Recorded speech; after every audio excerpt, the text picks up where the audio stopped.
Hi there.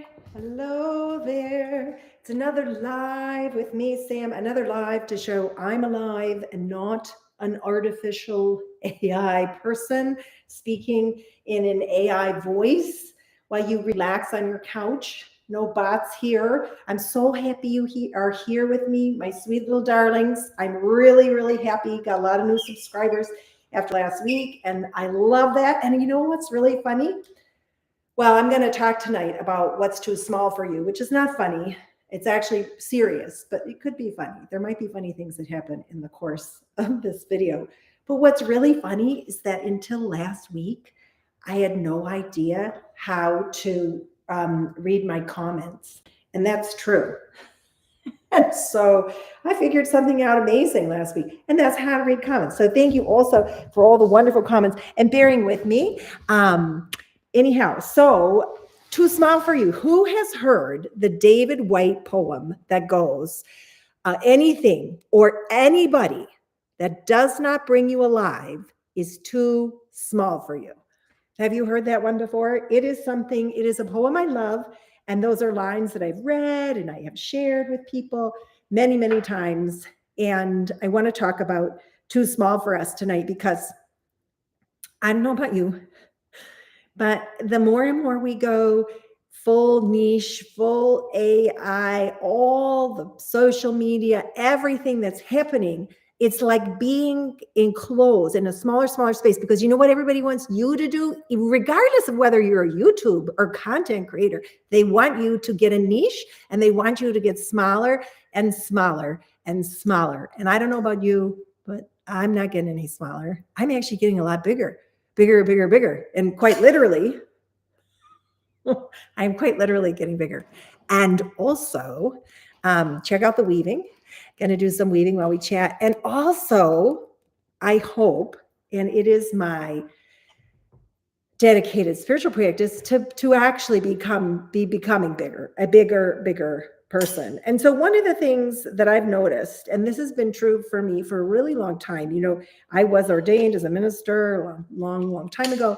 And I still remember I was working with like a spiritual mentor who just happened to be the priest at an Episcopal church. I was not Episcopalian at the time, although I was raised Episcopalian.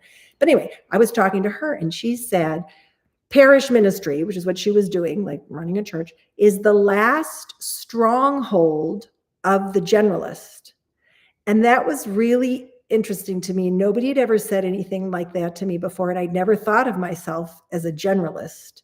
She said, it's the last stronghold of the generalist. The more I thought about that, I was like, well, I guess that's true, because a generalist is somebody who can do all kinds of different things, right? You're writing and speaking and hanging out with people and talking to people and making art and so on and so forth. But when I think about creativity, and I think about you and I think about me and I think about people who are creative, which I know many, many people who are creative, and I know many, many people who want to be more creative, I actually think a stumbling block between us and being our fully creative self is that we live in a world that wants you to be a specialist. And that's why that story is interesting about me and that spiritual director who was saying being a minister is about being a generalist. Because who do we praise? Who do we praise in our current culture? Oh, wait, you can answer in the future, because I know people are watching, but I never have been announcing my lives.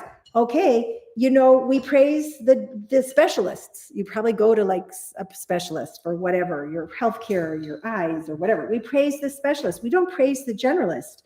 But to be creative requires what David White talks about. So just to say that again, for people who might be hopping on, David White's poem says, anybody, anything, or anybody that does not bring you alive is too small for you. That's from his poem, Sweet Darkness. And that concept that anybody or anything that's not bringing you alive is actually too small for you is part of why I feel like I have struggled in my life of being on Facebook, social media, and promoting myself. I mean, I've been self-employed my entire adult life. And from whether it's been writing my novels or doing my ministry, doing fiber ministry, whatever, promoting myself, what happens is people want you to get this like this so they can put you in their SEO. But we are not an SEO. We are not an SEO available people. This is not the reality of our lives. And the more we try to fit into that, whether we're trying to be like me, self-employed, a content creator, or not, we're still affected by this is our cultural moment in time. This is the collective consciousness, which is like pick your niche. Maybe there are a few of you who are like niche positive. You are like, there are natural nichers. I think my mother is kind of one of them. There are people who gravitate, who have one thing. All she ever wanted to do is write novels.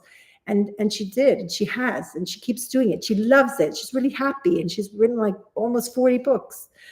Excuse me, Mom, because I don't remember how many. But look her up, Nancy Thayer, right? New York Times bestselling novelist. So that came naturally. But for a lot of creatives, the niching process is that thing David White talks about that makes us too small. Anything or anybody that does not bring you alive. So then you go, okay, well, what doesn't bring me alive? What doesn't bring me alive? We're over here trying to maybe fit in or trying to share ourselves publicly. There were some folks last week who were sharing about that process of like making a YouTube channel or whatever. But whether you're doing that or not, you can get that sense of like, yeah, I'm actually bigger than this. You cannot create from smallness. I think that's just genuinely what I want to say right now. This is my live. So the idea is that it's imperfect. Now I'm checking my phone because I might have had a little person call me. By a little person, I mean a child, one of my beautiful, beautiful children. Actually, that was kind of a bonus child of mine who was just calling it. I'll call him later. You don't want to be small. I mean, part of what's happening is like, if we're small in the middle of what's happening right now with the world, what do you think of that? That's pretty beautiful, isn't it? Oof, I'm a purple blue girl. What do you think? If we are being made small, how are we going to be able to do the things that we need to do? How are we going to be able to do the things the world is asking us to do? How are we going to be able to make peace, make the world the way we want it to be?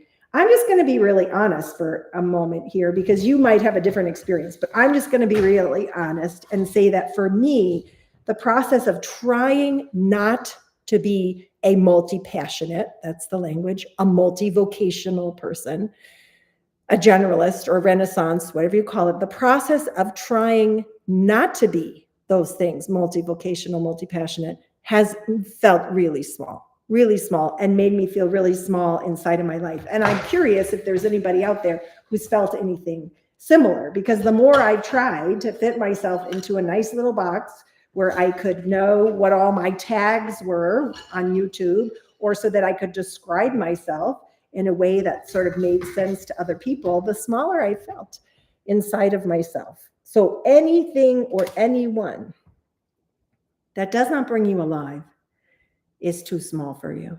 We could really go through like all the things that make us feel small. What do you think of this one? Sparkly, is that beautiful? You could like join me or send a comment or whatever. What does make you feel small? For me, it really is. Okay, I'll tell you honestly. Here's another honest, since we're doing confessions. Another thing that makes me feel small is people pleasing. And not like super proud of that quality in myself, but feeling like I have to please everybody and be this for this person, this for this. And, honestly, it gets really bad in the work I've done as a minister, because then you really are trying to be like, well, I'll keep this person happy, this person, even though this person's politics make me want to throw up on them. And this person is wonderful, right?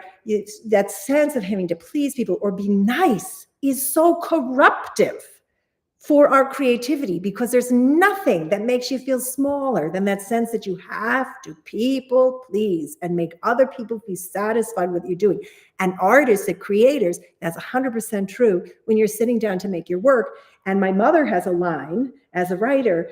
She has a great line, which is, don't let your mother read over your shoulder. But that's funny because my mother said that, to me, but I love that line. And the idea is, when you are creating and in your creative self, don't let that person, that voice, that energy be looking over your shoulder while you're creating. But guess what? that mother may not be an actual person like your mother.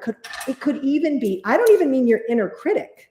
It could actually be that inner people pleasing. I mean, please give me a thumbs up if you have been a people pleaser. I know I'm not alone. Or somebody who feels like they have to be nice, or I get so worried. I went to the dentist today because I've had this root canal, I've had all this discomfort, and I, was really irritated, and I was going to have to tell them that I was irritated. It made me a little anxious, and I was like, what do I care if my dentist likes me? Who cares?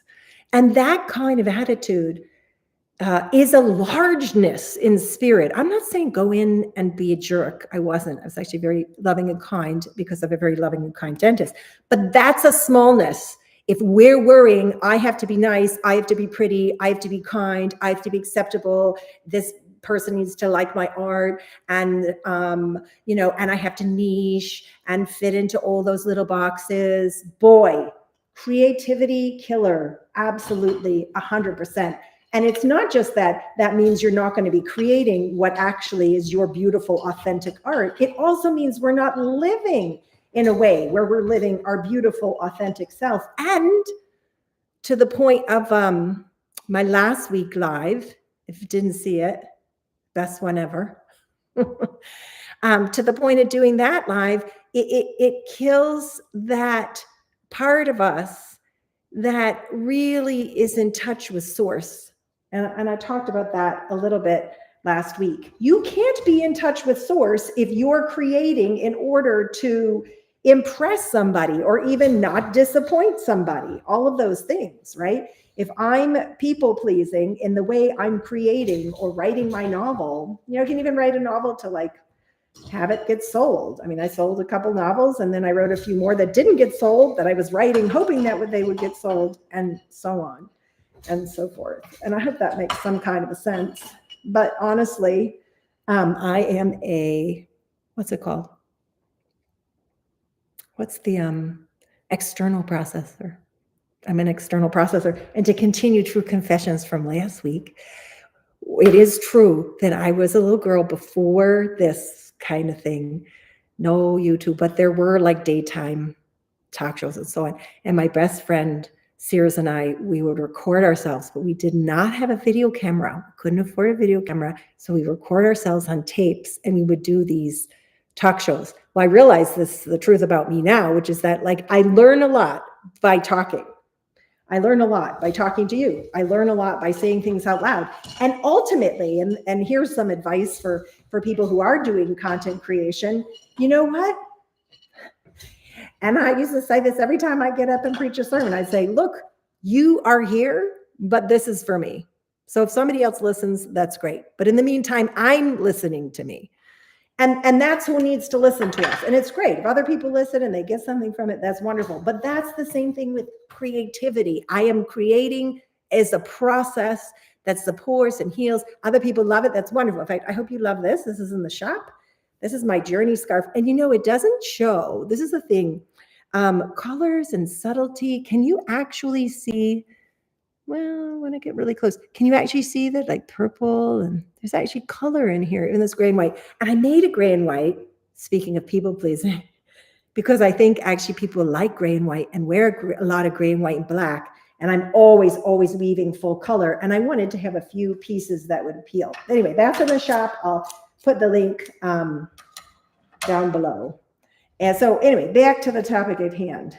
Anyone or anything that does not bring you alive is too small for you. And let's just change that, courtesy of David White. Anyone or anything that does not bring you closer to your authentic creativity is too small for you. You could make a list. We could all make a list of what that is, and then sit down and see if we can't create from a place of authenticity. What does that look like? I don't know. Where do you go in your mind? Are you practical people who go to okay, so then how do we do that? Or are you working intuitively? I mean, for me, the number one thing as a creative and a creator, this is too long. I'm noticing I'm going to stop talking, is intuition. Maybe I'll talk about that next week, because that's where it's at. 100%. Okay, so back to recapping, being small. You don't want to get any smaller. And I don't want to get any smaller. And the world actually really needs us to not be smaller, but to be bigger, the biggest version of ourselves we can be, and to take up the most space. I think that is really important right now. And so don't niche down. Niche, get rid of niches, no niche, no niche, whatever you say, get it, throw it out with the cat poop. Or well, today was dog poop in the snow, picking up the dog poop. No niching down. As my wonderful yoga teacher, Maureen McGuire, said, don't fall in love, rise in love. And I think that's what we can do in terms of our creativity. Okay, how was that? How did we do? Was that good? Okay, thumbs up. Hit subscribe. Don't forget the notification bell. That's what tells you a new video is out. I had a friend say, I don't know, I missed one of your videos. So if you do the notification bell thing, then you actually get a notification and you don't have to like go searching through your YouTube subscription stuff. Anyway, I'm super happy you're here. I hope you have a really beautiful, big night. And I hope you have some big creativity. And I hope you set down some of those things that are too small for you so that you can be as big as you actually are. Okay. Lovely. So nice to be with you. And till next time.